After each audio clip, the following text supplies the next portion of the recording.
인생을 살면서 남을 실족을 안 시킬 수는 없대요. 안 시킬 수는 없으나 그러나 그 시켰는 그 사람은 화로다.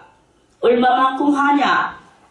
연자맷돌, 오늘 낮에도 연자맷돌에 대해서 이야기를 했지만 연자맷돌을 그 목에다가 메고 깊은 바다에 던지우는 것이 더 나을 것이다. 더 나을 것이다. 바다에 던지는 게 더 낫대요. 바다에 던지우는 것이 나으리라. 그러면 그 바다에 던지는 것보다 더 무시무시한 형벌이 있을 것이다. 라는 뉘앙스가 이 말씀 속에 들어있는 것이 보이죠? 보이는 사람만 손 들어가네. 보이죠? 그 연자맷돌을 그 목에 매이우고 바다에 던지우는 것이 낫다. 뭐가 낫노? 낫기는 바다에 던지면 다시는 올라올 수가 없는데 그런데도 그게 낫대요. 그렇다면 그것보다 더 엄청난 형벌이 있을 것이라는 그 말씀이 이 속에 감추어진 것을 알 수 있겠죠. 그렇게 말씀을 하시고 오늘은 너희는 스스로 조심해라. 스스로. 누가 뭐 당신 조심하세요 이런 말 하지 않아도 자기 스스로가 조심을 하라는 거예요. 조심하라. 이제 그 뭘 조심해야 되느냐.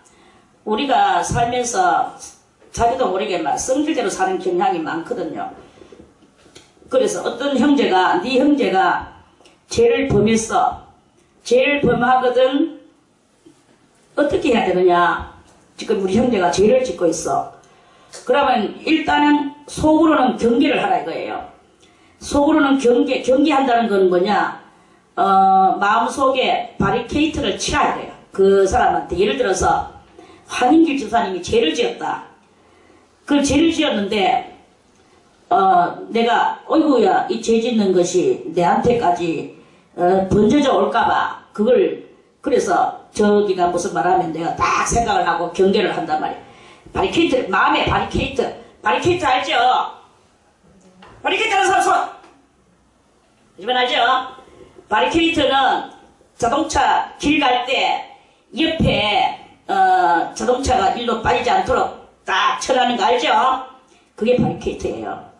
그리고 문각으로 또 이렇게 막는 것도 바리케이트고 아무튼 자동차가 엉뚱한 데로 빠지지 않도록 하는 거 해주는 그게 그겁니다. 그러니까 우리 마음속에도 내 마음이 일로 빠지든지 일로 휙 넘어가든지 하지 않게 하기 위해서 그 죄 짓는 사람 앞에서는 마음에 바리케이트를 친단 말이에요. 치면서 뭘 해야 되느냐. 만일 네 형제가 죄를 범하거든 경계하고 저 죄가 내한테로 올까봐 겁난다. 그리고 회개하거든 용서해라. 그래서 남 죄 짓는데 같이 합세하지 말라. 간단하게 말해서 그거예요. 그리고 그 사람이 와서 아무개시여 내가 이리 한 죄를 졌는데 그때는 내가 몰랐지만 지금 내가 생각해보니까 그게 죄군요 하고 용서를 해주세요 하고 이런 말을 할 때 그럴 때 용서를 해주라 이게. 그럼 얼마만큼 용서를 해줘야 되느냐. 만일 하루 7번이라도 하루에 7번이라도 니게 죄 짓고 와가지고 또 용서해주세요. 또 해준 거 하루에 7번 똑같은 일을 반복을 하면 성질 나겠습니까? 안 나겠습니까? 어디서 권사님한테 죄를 짓어. 권사님 오늘 잘못했어요. 용서해주세요. 한 번 정도는 그럼 용서해줄게요. 또 조금 이따 한 7번 켰을 거네. 7번이면은 하루에 몇 번 만에 오는 것이 되느냐 하면은 4, 7, 28 아니다 3, 4 12가 되나? 12시 3, 8, 24 3, 8, 24 그걸 7번이나 켰을 거네. 한 8번 잡고 그러니까 한 8시간 정도 한 3시간 간격을 두고 3시간 간격을 두고 한 4시간 그럼 7번 켰으니까 4시간 칩시다. 4시간 간격을 두고 또 훔치가가지고는 또 서두고 나서 또 용서해주세요. 또 훔치가가지고는 또 4시간 만에 또 용서해주세요. 4시간마다 와가지고 용서해 달라고 하는 거예요. 성질 나겠습니까? 안 나겠습니까? 성질 나겠죠? 누구든지 다 성질 납니다. 4시간 만에 와가지고 또 용서해 주세요. 내가 이거 훔쳐갔습니다. 여기 멈춰갔네. 여기 있는 거 여기 금방 좀 훔쳐갔습니다. 또 4시간 만에 또 용서해 주세요. 여기 또 멈춰가. 이러면서 이번에는 뭐 당신한테는 그 아름다운 옷 예쁜 옷을 훔쳐갔습니다. 이러면서 하루에 한 7번 정도 와가지고 4시간 간격으로 8시간 간격으로 와서 그렇게 한다고 용서를 한다고 그렇게 한다고 하면 주님은 말씀하시기를 용서해줘라. 하루 7번이라도 네게 죄를 얻고 7번 네게 돌아와 내가 회개하노라 하거든 너는 용서하라. 이렇게 말씀하세요. 이거는요 4시간이나 3시간마다 와서 그하면 신경 건드리는 거거든요. 나는 4시간마다 3시간마다 안 가고 조혜람 권사님한테 대화할 적마다 몇 시에 가고 물었어. 그거 난 4시간마다 안 켰어. 한 뭐 며칠이나 뭐 열흘이나 넘었죠. 그러고 난 뒤에 내가 몇 시에 출근합니까? 하고 물었어. 여러분 켰는가 봐. 성질 판매가 끝내는 안 가르쳐 줬거든. 끝내는 안 가르쳐 줬어. 이렇게 하면 안 되거든요. 내가 뭐 7시간, 4시간마다 와서 그걸 물었는 것도 아니고 8시간마다 물었는 것도 아니고 며칠에 한 번씩 물었는데 끝내 그걸 안 가르쳐 줬단 말이야. 이렇게 하면 안 된다 이거예요. 이런 일이 있단 말입니다.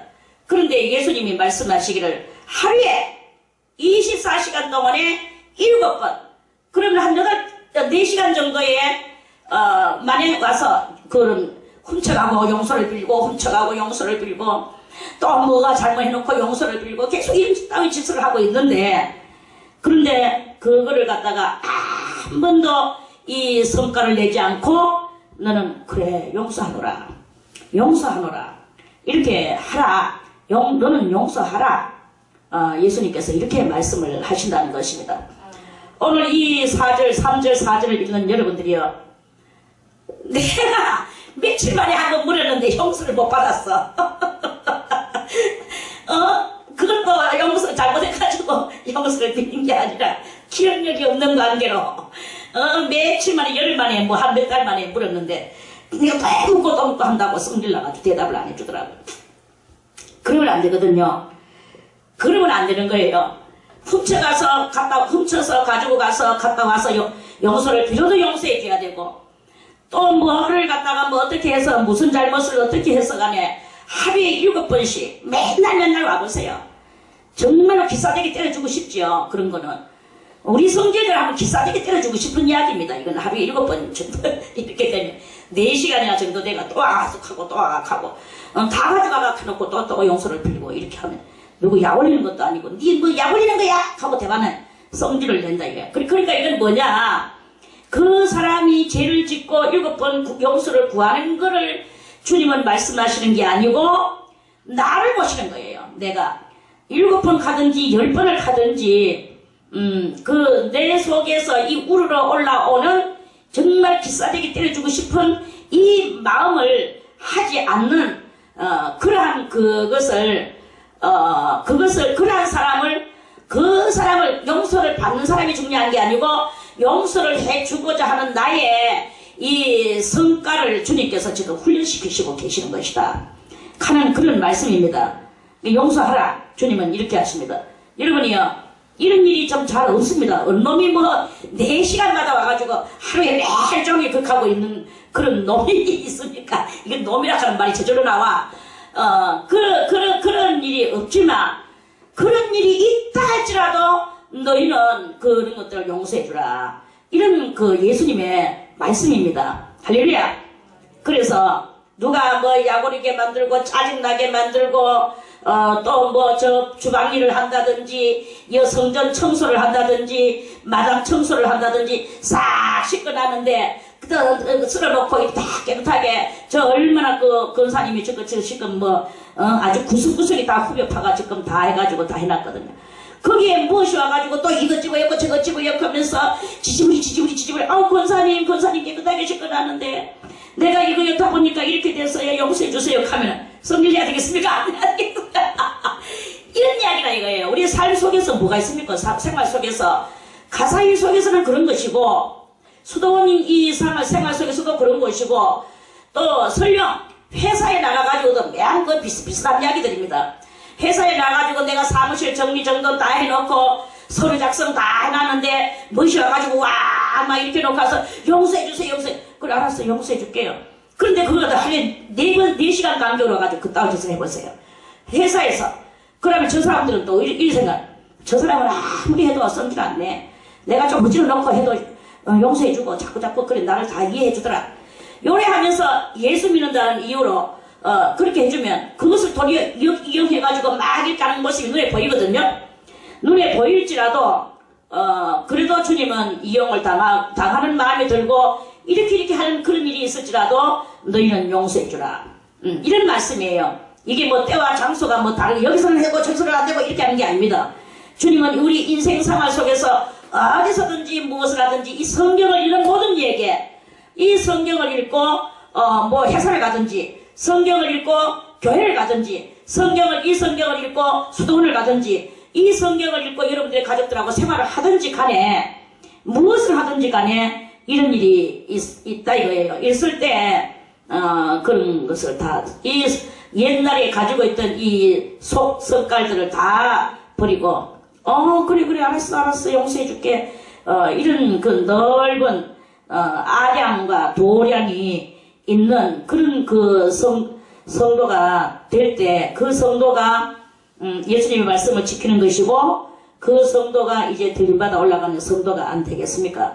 들림받아 올라가려고 하는 성도가 내가 맨날 며칠 있다가 한번 물었는데 나는 하루에 4번 7번 물었는 것이 아닌데 그거 안 하면은 이렇게 해가지고 그 성과를 내면 그러면 지금 내가 권사님 보고 이야기하는 게 아니고 권사님을 교과서 삼아서 그런 일이 실제로 있었기 때문에 실제로 있었는 것을 교과서 삼는 거예요. 이거는 비록 저 권사님만 그러는 게 아니고 우리가 모두 다 그러한 이야기란 말이야. 그러한 이야기가 이런 상황 속에서 있는 거예요. 그래가지고 뭐 내가 예를 들어서 뭐 저 동견이한테 학교 뭐 한 일주일에 몇 번 가는데 어떤 분은 일주일에 뭐 몇 번 갑니다. 또 다음에 또 일주일에 몇 번 가는데 이렇게 여러 번 물을 수가 있단 말이야. 그래도 이 성깔이 올라오면 안 돼요.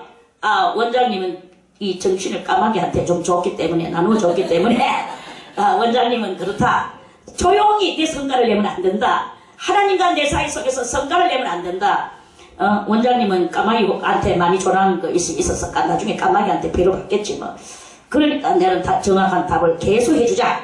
이런 마음을 가져야 될 때 자기 성격을 변화시키고 자기들이 정말 그리스도에게서 완벽한 그러한 그 넓은 그게 뭐 돈도 갑니까? 묻는데 대답해주면 되는 거고 또 물론 뭐 훔쳐가고 실수하고 이렇게 하면서 할 때 짜증이 올라올 그런 일들이 많이 있습니다. 인간들은 도리어 그것을 역이용해가지고 예수 믿고 좀 성질을 안 내려고 하는 사람한테 그 인간들은 그 속에 악마가 들어가지고 자꾸 나를 깔부작거리는 수가 있어요. 그런데 거기에서 넘어가 버리면 우리는 그 사람한테 진 것이 아니고 우리는 마귀한테 진 것이 되고 하나님 앞에 죄를 범하게 되는 이런 상황이 생겨나게 되는 것이다. 이런 말씀입니다. 이 말씀을 잘 깨닫고 어쨌든 간에 우리가 이 말씀대로 살아가기를 바라겠습니다. 5절 말씀입니다. 사도들이 주께 여짜오되 우리에게 믿음을 더하소서 하니 이제 믿음에 대해서 말씀을 하십니다. 주께서 가라사대 너희에게 겨자씨 하나일 만한 믿음이 있었다면 이 뽕나무 들어 뿌리가 뽑혀 바다에 신기울이라 하였을 것이요 그것이 너희에게 순종하였으리라. 믿음에 대해서 주님은 말씀을 하십니다. 우리가 믿음이 얼마만큼 없나 우리는 믿음이 있다고 막 말을 하지만 실상 우리는 믿음이 없을 때가 많이 있습니다. 믿는다고 말하지만 믿음이 겨자씨가 어떻게 생겼냐 하면은 이렇게 먼지 털같이 생겼어요. 아주 가늘한 시루리 같이 생겼어. 그런 겨자씨가 겨자씨를 땅바닥에 갖다 심으면 그게 이제 싹이 터져서 나와요. 나와서 이제 이렇게 쭉 이제 있다 보면은 아주 이 키가 막 엄청나게 크고 겨자나무가 되는 거예요. 겨자나무 여러분들 아시죠? 그래서 이 겨자나무가 돼. 그러면 겨자나무 큰 나무가 돼가지고 이제 그 겨자 열매가 맺혀서 우리가 이제 겨자 뭐 해 먹을 때도 겨자 뭐 이렇게 풀어서 먹죠. 그래 이제 이렇게 그러는데 그렇게 작은 겨자씨만한 한 알만한 믿음이 있었다면 어떤 일이 일어나느냐? 능력을 발휘하는데 이 뽕나무 하나가 또 있어. 뽕나무들어 뿌리가 뽑혀가지고 저 바다에 심겨라 하고 명령을 해도 그것이 너희에게 뽕나무가 뽑혀가지고 저 바다에 가가 심기워지는 그 명령에 따라진다는 거예요. 왜 우리가 이 명령을 하도 안 되고 또 명령을 못 할까요? 그것은 자 우리 말씀을 찾아서 보겠습니다. 이사야 시편 잠언 다음에 아가서 다음에 이사야 28장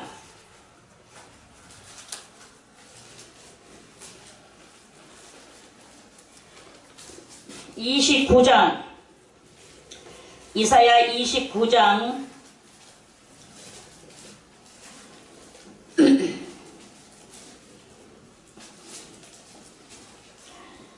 29장 9절부터 한번 읽어볼게요. 원래 말씀은요 13절 정도 되는데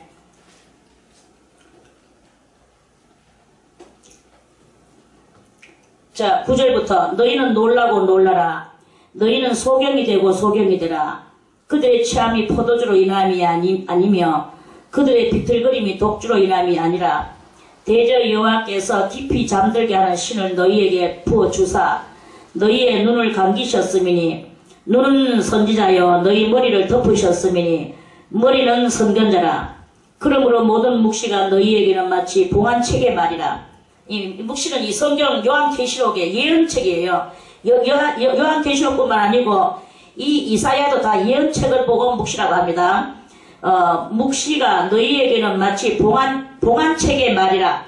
그것을 유식한 자에게 주며 이르기를. 지금 이 마지막 시대에요. 유식한 자는 무엇입니까? 뭐 신학 박사며 무슨 박사며 박사들이 많아. 그런 사람들한테 주면서 이 예언서를 읽어서 마지막 세상이 어떻게 될까를 예언해 주세요 하면 대답하기를 그건 다 봉해놨는 것이기 때문에 하나님이 봉해놨기 때문에 그건 아무나 풀면 안 돼 이러면서 봉해하였으니 못하겠노라 할 것이요. 또 무식한 자 뭐 박사도 아니고 신학교도 안 나왔고 학교 뭐 별로 학식 없어요. 그런 사람한테 주면서 또 이러기를 그대에게 청하노니 이를 읽으라 하면 대답하기를 나는 무식하다 할 것입니다. 그래서 이 성경을 마지막 때는 성경을 진실로 성령에 의거하여 푸는 자가 별로 없다. 이것을 지금 드러내는 말씀이죠. 그래서 주께서 가라사대 이 백성이 그래서 이 뭐 박사든지 무식한 자든지 교회는 많이 댕기면서도 하나님의 참된 말씀에 그 묵시를 풀지를 못한다 하는 그런 말씀입니다. 그래서 믿음이 없는 거예요. 주께서 가라사대 이 백성이 여기 이제 본론입니다. 이 백성이 입으로는 나를 가까이 하며 입술로는 나를 존경한다. 입으로만 믿어요. 입술로는 나를 존경하고 하나님 무엇이 어쩌고 아는 것도 많아. 맨날 무슨 전도 무슨 훈련 이렇게 하니까 들었는 게 있어서 그런 인간의 말 사람의 학문적인 성경도 다 학문적으로 푸는 거 인학적으로. 그래가지고 입술로는 나를 존경하나 그 마음은 내게서 멀리 떠난다니. 왜? 그들이 나를 경외하는 것은 함은 사람의 계명으로 가르침을 받았을 뿐이다. 사람의 계명으로 부패하는 거예요. 그래서 사람들이 전부 다 이 사람 말을 듣고 사람 말을 따라서 인학적으로 그러니까 뭐 축복 받으세요. 목사님을 잘 존경해야 됩니다. 뭐 이러면서 그런 사람을 경외하고 사람을 따르고 사람끼리 이렇게 연합된 이런 신앙생활을 하니까 정말로 이 영적으로 신령한 역사, 성령의 기름 부음의 역사, 능력의 역사, 하나님과 다이렉트적인 역사, 이런 것들이 없는 거예요. 그런 것들이 없고, 그러니까 전부 다 요 귀로 듣고 요 입술하고 요 사람하고 요것만 믿는 거죠. 여기서 정말 뜨거운 눈물이 흐르고 뜨거운 감동을 받고 또 이 마음눈을 뜨고 저 영원한 것을 바라보고 이런 이야기가 없단 말이에요. 그래서 이 백성이 입으로는 나를 가까이 하며 입술로는 나를 존경하나 그 마음은 내게서 멀리 떠났다. 가까이 떠난 것도 아니야. 멀리 떠났다는 게. 그래서 그들이 나를 경외함은 사람의 계명으로 가르침을 받았을 뿐이라. 이러므로 이제 하나님께서 다시 새로운 예언을 해주셨어요. 내가 이 백성 중에 기이한 일, 곧 기이하고 가장 기이한 일을 다시 행하리니 그들 중에 지혜자의 지혜가 없어지고, 무시무시한 이야기입니다. 이제 그렇게 입술로 주님을 잘 믿는 것 같이 보이고 열심으로 교회 충성하는 것 같이 보이는데 실상은 지혜 없는 행실이다. 명철자의 총명이 가려워지리라. 이렇게 주님께서 말씀하시는 게 지금 이 이사야 29장의 이 예언이 지금 이 마지막 때에 이렇게 이루어지고 있는 거예요.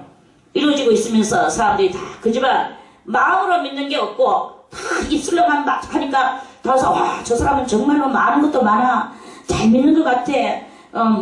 저 사람이 제일 잘 믿어. 뭐 이런 식으로 하면서 존경을 받는데 그 영광도 이 땅에서 다 받았기 때문에 하늘의 영광은 또 없는 거예요. 믿음의 영광이 하늘에서도 없는 거야. 이런 일이 지금 이렇게 일어나는데 주님께서는 내가 끝까지 기다린다. 심판날까지 기다린다. 너희가 혹시라도 회개하고 돌아오기를 기다린다. 직접 다이렉트로 나에게 오기를 원하노라. 주님은 지금 이렇게 말씀을 하시고 계시는 것이다 하는 말씀입니다. 그래서 다시 누가복음으로 17장으로 와서 뭘 해야 되느냐? 우리는 하나님을 믿는 이 믿음이 하나님 앞에 있어야 되는 거예요. 그라시만한 믿음 하나 있어도 이 뽕나무를 저쪽으로 옮길 수도 있는 능력을 발휘할 수 있는데, 그런데 그 능력을 못하는 것은 믿음이 없고 조디로만 믿고 조디로만 능력 있는 척하고 이렇게 다 하니까, 그러니까 그러는 거예요. 그러면서 이제 그 믿음의 문제에 관해서는 그렇게 말씀하십니다. 자, 7절에 너희 중에 그러면 믿음은 어떻게 해야 되느냐? 이제 그 믿음 관리에 대해서 너희 중에 네게 밭을 갈거나 양을 치거나 하는 종이, 이제 종이 있어서, 자, 종약입니다. 옛날에 노예 제도 때는 흑인들이 그 종살이를 했죠.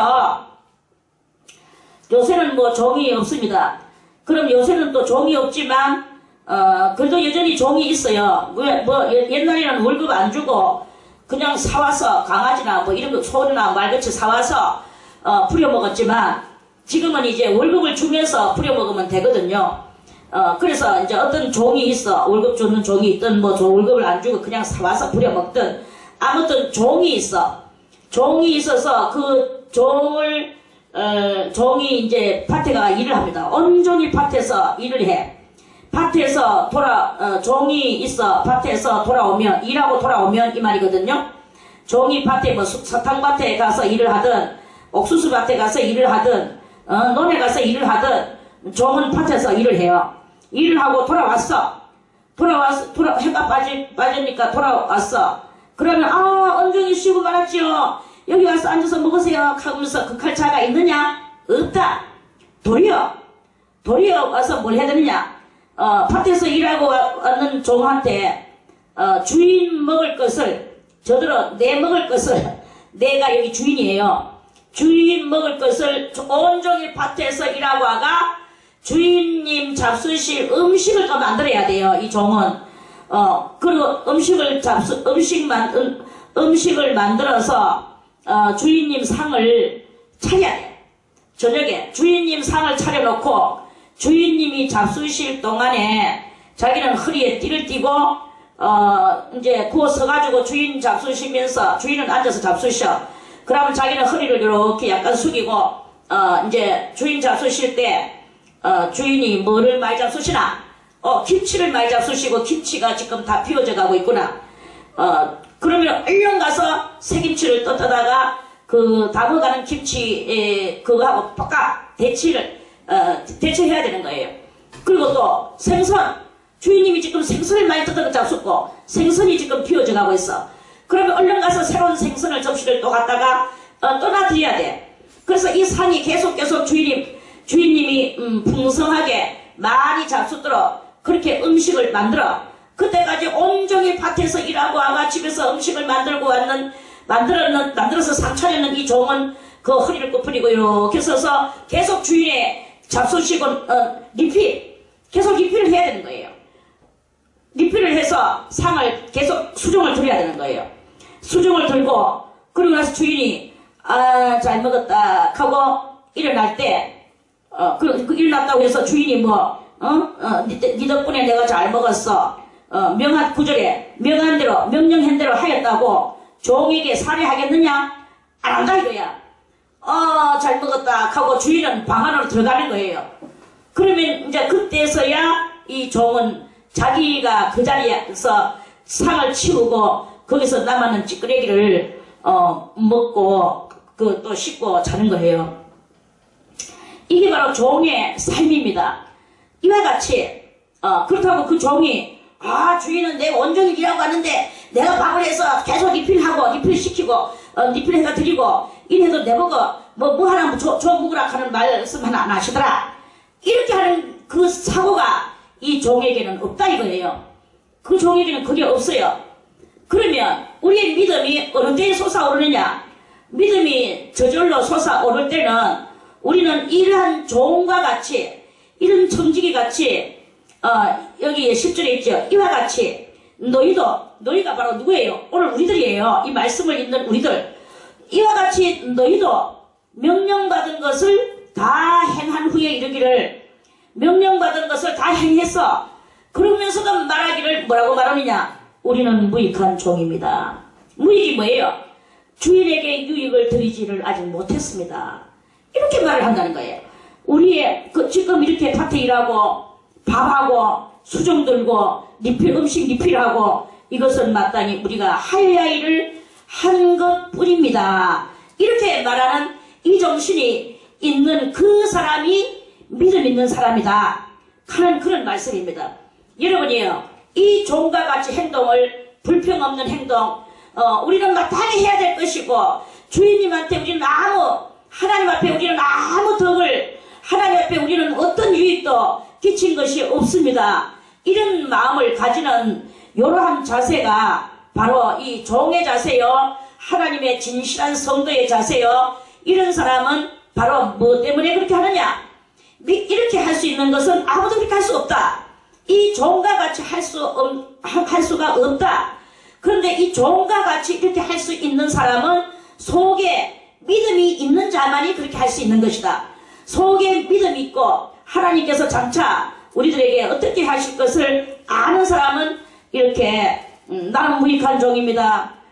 나는 마땅히 할 것을 했는 것이지 그것이 내가 잘나서 그럴 것이 한 것이 아닙니다. 요렇게 말할 수 있는 이 사람은 그 사람은 바로 믿음의 사람이다 하는 그런 그것으로서 오늘 이 10절까지 결말이 그렇게 났습니다. 할렐루야. 그래서 우리가 하나님 앞에 이렇게 불평하거나 7번 용서를 빌으러 왔는 사람을 거기에서 성깔이 올라오거나 이렇게 하는 것은 아직까지 속에 믿음이 없는 것이요. 우리가 주님의 뜻을 다 모르고 그 사람 실천도 다 못하고 그 도를 못 깨우치는 그러한 그 상태에 내 인간 생속의 마음의 상태에 일뿐이다. 생속이 아니고 정말 믿음으로 푹 익어서 곡식이 처음에는 올라올 때 알이 없죠. 알이 없을 때는 이렇게 쫙쫙쫙 올라옵니다. 그리고 올라가 있다가 내중에 알이 조금씩 생기면서 이 알이 무거워지니까 나중에 이렇게 되잖아요. 다른 이파리들은 전부 다 이렇게 서가 있어. 이파리들은 제가 지나가면서 보거든요. 그런데 이파리들은 이렇게 다 서가 있는데 요 곡식만 이렇게 돼가 있어요. 요렇게 돼가 있거든. 그 요 이파리는 바닥 서가 있고, 이것도 처음에는 곡식, 알맹이가 안 박혔을 때는 요렇게 돼가 있었어. 다 같이 이렇게 있었어. 근데 알이 많이 박일수록 이렇게 무거워가지고, 요 줄기는 약하고, 그래서 요렇게 돼버려요.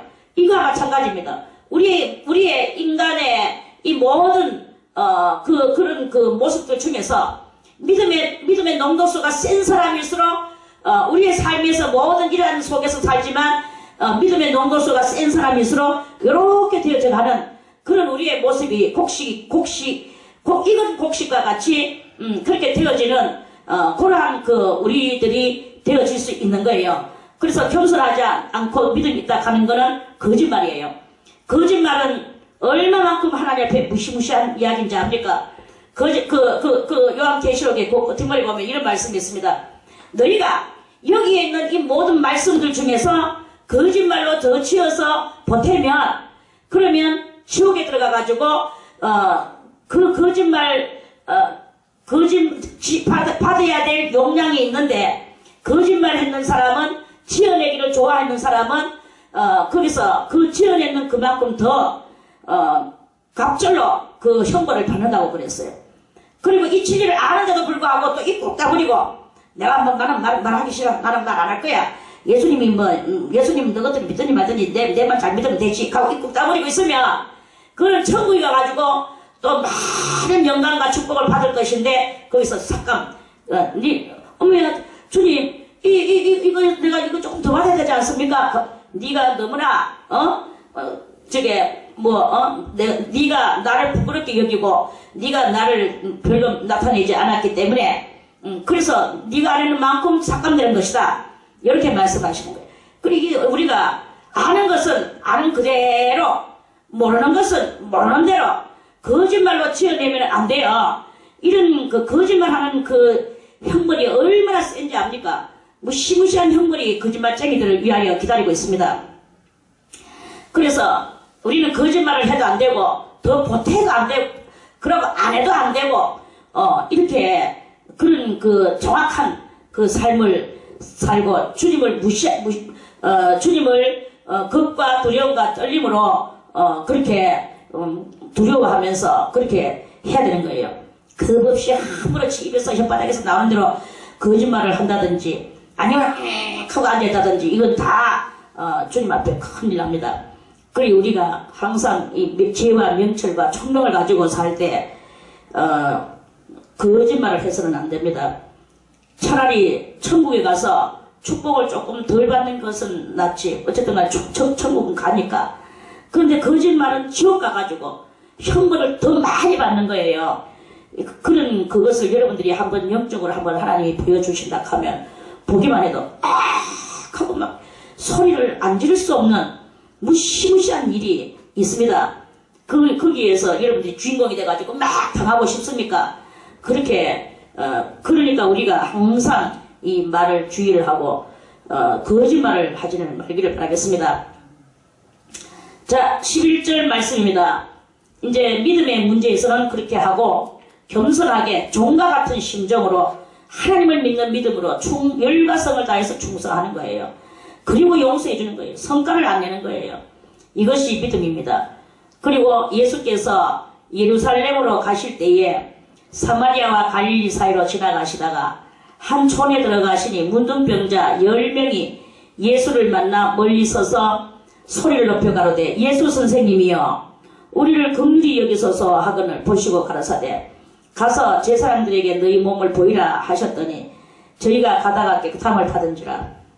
그 중에 하나가 자기의 나은 것을 보고 큰 소리로 하나님께 영광을 돌리며 돌아와 예수의 발 아래 엎드려 살해하니 저는 사마리아인이라. 예수께서 대답하여 가라사대 10사람이 다 깨끗함을 받지 아니하였느냐? 그 9은 어디 있느냐? 이 이방인 외에는 하나님께 영광을 돌리러 돌아온 자가 없느냐 하시고 그에게 이르시되 일어나 가라 내 믿음이 너를 구원하였느니라 하시더라. 이제 여기서도 역시 믿음의 말씀입니다. 자, 예수님이 예루살렘으로 가시는데 사마리아와 갈릴리 사이 그 어떤 길로 가셨어요. 그래 한 촌에 이제 들어가니까 촌에 문둥병자 10명이나 어이구나 떼거지로 예수님한테 만나 예수를 만나 멀리 서서 소리를 높여 가로되 예수 선생님이여 우리를 긍휼히 여기소서 하면서 예수님은 이제 병을 잘 낫게 하시는 분이라는 것이 소문이 났기 때문에 벌써 다 아는 거예요. 자기들도 이때 이 문둥병 한번 고쳐보자 싶어가지고 예수님한테 막 달라들었어요. 그러니까 이제 그 당시에 이 제사장들은 문둥병들은 제사장한테 보여야 되거든요. 그래가지고 격리를 하든지 집 밖에 나가가 살든지 어쩌든가 성 밖에 있든지 간에 좀 나아지면은 제사장한테 보여야 돼.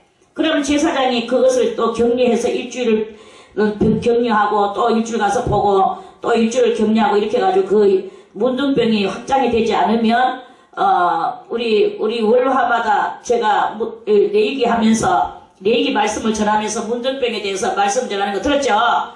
그래 그거와 같이 제사장이 이렇게 살펴보는 거예요.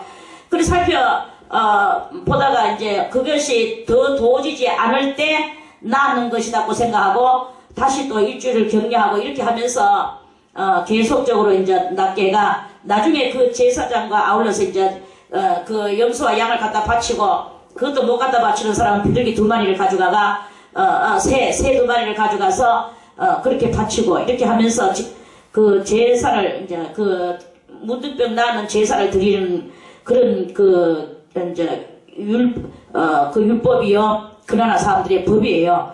그렇게 해서 이제 하니까 예수님이 예수 선생님이야 우리를 긍휼히 여기소서 하고 이제 이러니까 예수님이 그래 너는 나았어 라든지 당신들 나았어요 이제 가서 그냥 사세요 이런 무지막지한 짓을 하지 않으셨다 이거예요.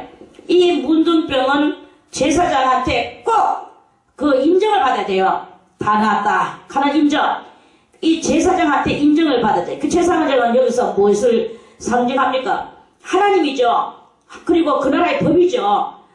그래서 이제 그렇게 보이라 하는데, 그래 저희가 그러면 제사장한테 가서 보이봐야 되겠다. 내가 더 도졌나? 아니면은 나았나?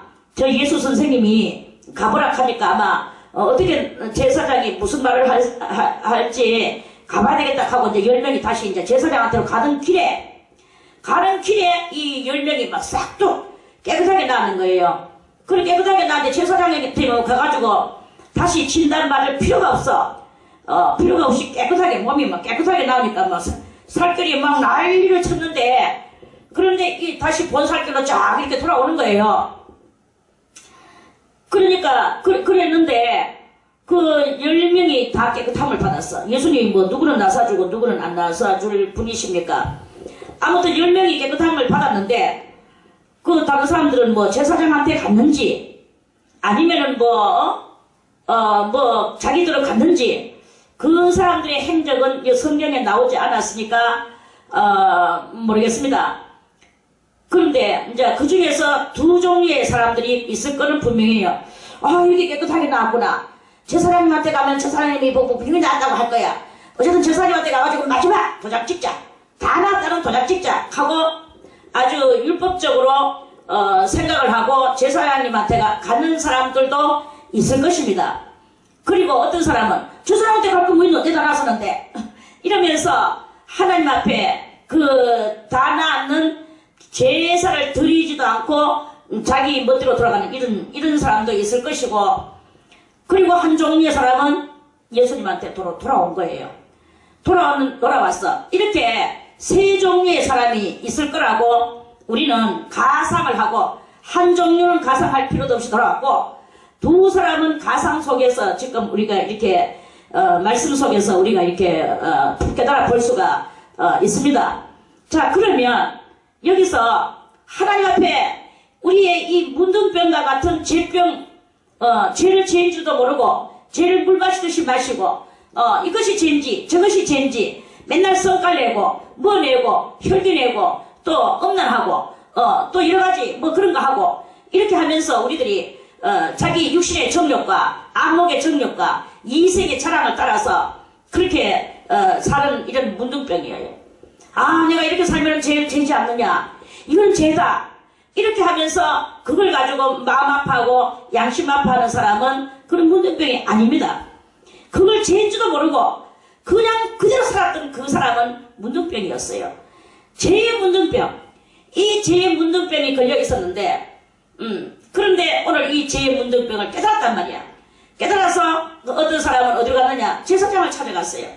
제사장은 기존 있는 영적 지도자죠. 그 지도자가 찾아가가지고 지도자는 이 제사장은 율법, 모세의 율법대로 그대로 이 돋보기를 보면서 문둥병이 있나 없나를 살필 거예요. 그리고 새두발을 가져라. 아니면 염소를 가져라. 양을 가져라. 이렇게 가지고 제사를 지낼 것입니다. 그거는 어느 신앙 수준이냐? 그것은 바로 교회 생활, 교회에서 11조와 예배와 각종 그런 모임 여러 그런 분야 이런 것들에 충성을 다하고 그러나 아직까지 그리스도 예수를 성령으로 만나지 못한 껍데기라고 말하기는 조금 그렇지만 제도에 충성한 사람, 제도에 충성하고 이 영과 하나님의 영과 내 영에 하나님의 신의 이 신의 신과 하나님의 신과 내 신의 이 다이렉트적 이 신앙이 없다. 그런 것을 말하는 거예요. 그거를 상징하는 것이고, 또 하나는 지 마음대로 이렇게 가는 것은 교회 생활도 그것도 엉망진창이요. 뭐 예수님도 만난 것도 아니요. 그저 입에서 나오는 건 거짓말이요. 사기치고 지 마음대로 들어가면서 그러면서도 나는 믿어. 나는 옛날에는 이렇게 해가지고 그게 죄인 줄은 몰랐지만 요거 죄인 줄은 알아. 그렇지만 내가 죄는 짓지 않아. 어쩌고 저쩌고 하면서 안다이로 하면서 실상은 알지도 못하면서 안다이로 나가는 나는 다 안다 이거죠. 그러면서 이 교만에 떨고 돌아다니는 그 율법도 없고 규례도 없고 질서도 없고 교회에 제도도 없고 이렇게 되는 신앙의 소유자들이 오늘날 수두룩뻑뻑하게 이렇게 많이 있는 거예요. 근데 이것저것 다 젖히고 예수를 찾아온 이 사람. 그래서 예수님께서 말씀하시죠. 예수님이 뭐라고 말씀하셨습니까? 자, 다시 읽을게요. 14절에 보시고 가라사대 가서 제 사람들에게 너희 몸을 보이라 하셨더니 저희가 다같이 가다가 깨끗함을 받은지라. 가다가 다 깨끗함을 받았어. 그 중에 하나가 자기 낳은 것을 보고 큰 소리로 하나님께 영광을 돌리면서 어디로 돌아왔습니까? 예수님에게 돌아왔죠. 예수님에게 돌아와 예수의 발 아래 엎드려 주여 감사합니다. 이 성도는 이제 감사하는 거예요. 예수의 발 아래 엎드려 사례가 뭐예요? 감사하기 때문에. 이 문둥병으로 살던 사람이, 금방 나섰는 사람이 뭐 물건을 들고 왔겠습니까? 뭘 가져왔겠습니까? 무슨 큰 헌금 덩어리를 들고 왔겠습니까? 그런 것을 들고 왔는 게 아니고 너무나 감사한 거예요. 그 북받쳐 오르는 이 심령을 가지고 와서 예수님의 발 앞에 엎드리는 거야. 엎드려서 주님이여 감사합니다. 이 가운데 이 사람은 누구냐? 저는 사마리아입니다. 사마리아 사람은 저주받은 땅이라고 해서 이스라엘 민족이 상대를 안 하고 사마리아 땅도 안 밟는다 할 정도로 이 사마리아 땅은 저주받은 땅에서 사는 사마리아 백성이었어요.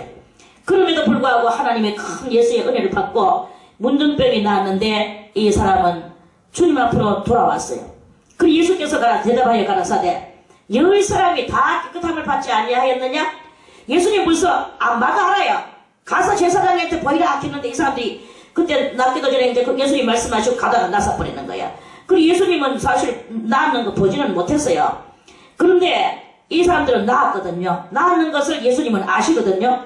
그러면서 10사람이 다 깨끗함을 받지 아니하였느냐? 예수님은 자신있게 말씀하실 수 있는 거예요. 그 9은 어디 있느냐? 안 돌아서 이 이방인 외에는, 이방인 사마리아, 이 이방인 외에는 하나님께 영광을 돌리러 돌아온 자가 없느냐?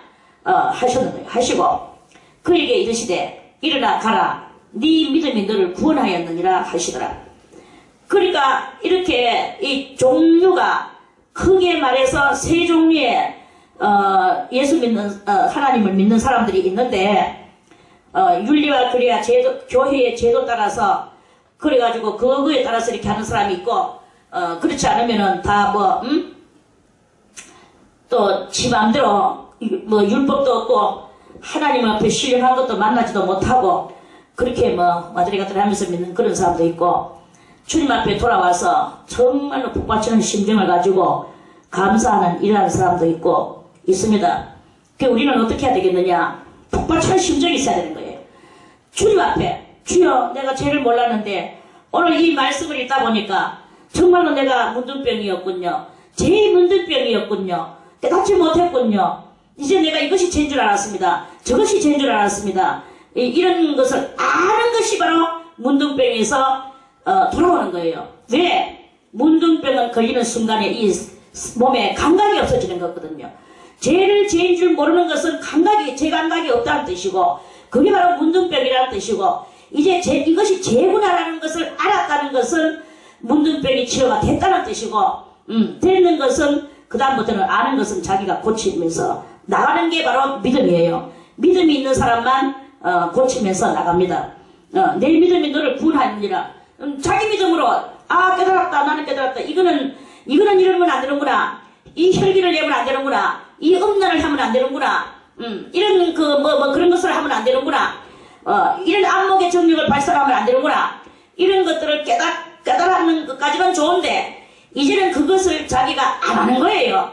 안 하는 것이 믿음이에요. 깨달은 다 알았고 문둥병에서는 치료를 받았는데 그래도 여전히 국하고 앉아있으면 그거는 치료는 받았지만 문둥병의 치료를 받아서 죄를 죄인 줄은 알지만 믿음이 없는 거예요. 뭐 그럴까? 이제 좀 성질 좀 내자. 음란 좀 하자. 이렇게 하고 있는 이런 것들은 아직까지 믿음이 없는 상태라서 그렇다. 믿음이 있는 사람은 확실하게 고친다. 안 한다. 그 모든 것들을 다 버린다. 그리고 유소의 정신이 무소유로 돌아간다. 이렇게. 그리고 사랑과 자비를 베풀지 못했던 사람은 사랑과 자비를 베푼다. 이렇게 그걸 아는 거예요. 그렇게 하는 거예요. 이게 바로 믿음이다 하는 그런 그 말씀입니다. 믿음 있는 여러분들이 되기를 바라겠습니다. 그래서 믿음을 가지고 옛날에 하던 행실을 이를 악물고 다 버리는 거예요.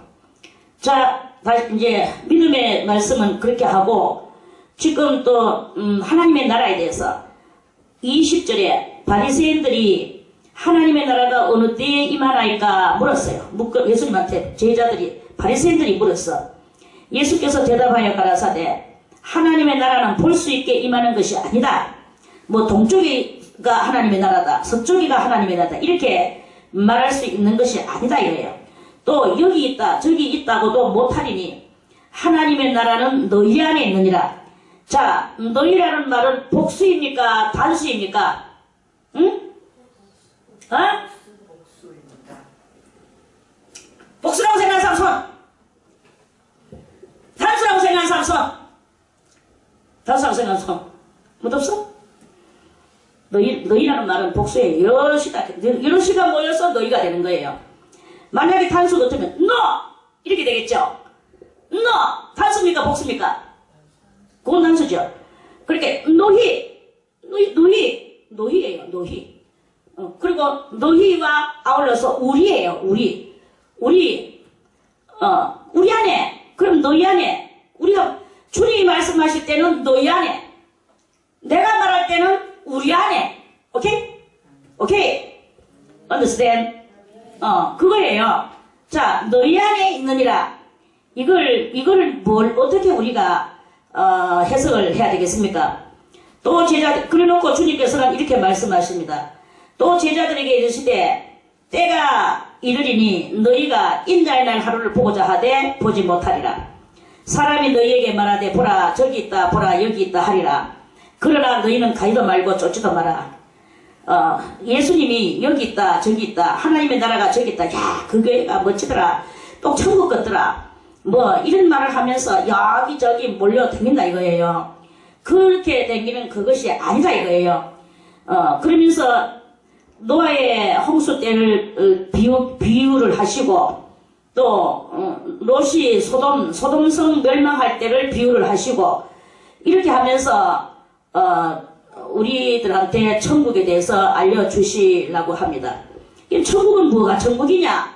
천국은 시집가고 장가가고 뭐 먹고 마시고 이렇게 하면서 인간의 사리속에가 천국이냐? 아니다 이거예요. 천국은 다른 것이 천국이 아니라 예수 그리스도의 진리의 말씀을 실천하고 사는 사람들끼리 모여 있을 때, 그래서 거기서 그 헬라 말로 뭐냐? 코이노니아. 헬라 말로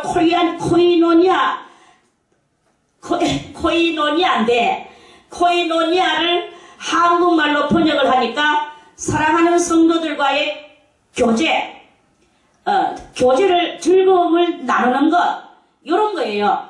자, 그러면 이 코이노니아를 해야 돼. 코이노니아가 바로 천국인 거예요. 오케이 말이? 코이노니아. 자, 그러면 자, 우리끼리 이렇게 모였습니다. 이 안에서 어떤 사람은 저쪽에 가니까 뭐 어떤 목사님이 천국 갔다 하고, 어떤 뭐 여자는 전 간증하고 막 이렇게 하던데 하고 막 그래 하면서 막 여기저기 막 갑니다. 그게 천국이냐? No! 그거는 천국이 아니다. 그러면 어디 가서 저 죽은 자를 살려낸다 하고 막 거기서 막 하는다 천국이 그 천국이냐? No! 그런 것도 천국. 거기 어디 가니까 돈도 막 녹아가지고 예배 한 번 드리는데 돈도 막 주고 이래 한다 하더라. 천국이냐?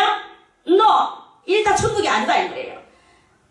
그런 것은 천국이 아니고, 자, 우리끼리 오늘 모였어요. 모였는데 오연수 권사님은 꿈을 꿨어. 모여가지고 있는데 오연수 권사님은 꿈 이야기를 해. 한명숙 권사님은 또 뭐 다른 거를 뭘 봤어. 하늘나라에 갔다 왔어. 거짓말로 갔다 온 게 아니고 정말로 그렇게 갔다 왔어. 그러면서 이렇게 해. 이야기를 해. 그렇구나. 막 기뻐하면서 즐거워하면서, 그러면서 막 또 누구는 뭘 했어. 누구는 환상을 봤어. 누구는 하나님의 음성을 들었어. 누구는 또 뭘 어떻게 했어. 다 한 가지씩 주님하고 1대1 다이렉트 했는 것을 가지고 나와서 서로 이야기를 주고받는 거예요.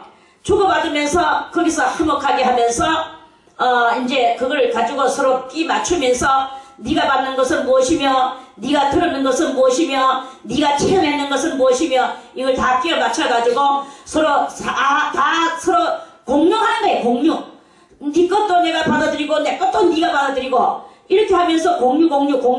요렇게 하는 요 순간이 무엇이겠습니까? 그게 바로 천국 생활이에요. 천국의 이야기입니다. 그게 바로 천국이에요. 그렇게 하는 그것을 보고 헬라 말로는 코이노니아. 성도와 서로 교통하는 것이다. 그것이고, 성도와 성도가 이렇게 신령한 교통을 하는 것이다. 이게 바로 신령한 노래로 방언을 하고, 신령한 방언을 하고, 신령한 찬송을 부르고, 방언 찬송을 하고, 이렇게 하면서 서로 모여가지고 그렇게 이제 하는 거야.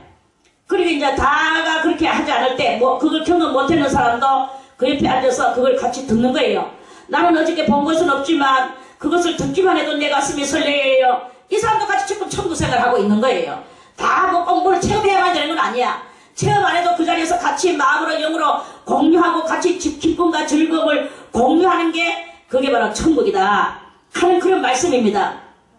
그런 이런 코이노니아, 이 코이노니아가 있는 그 장소가 바로 천국이다. 그렇게 말씀하시는 거죠. 그러면서 주님께서는 말씀하시기를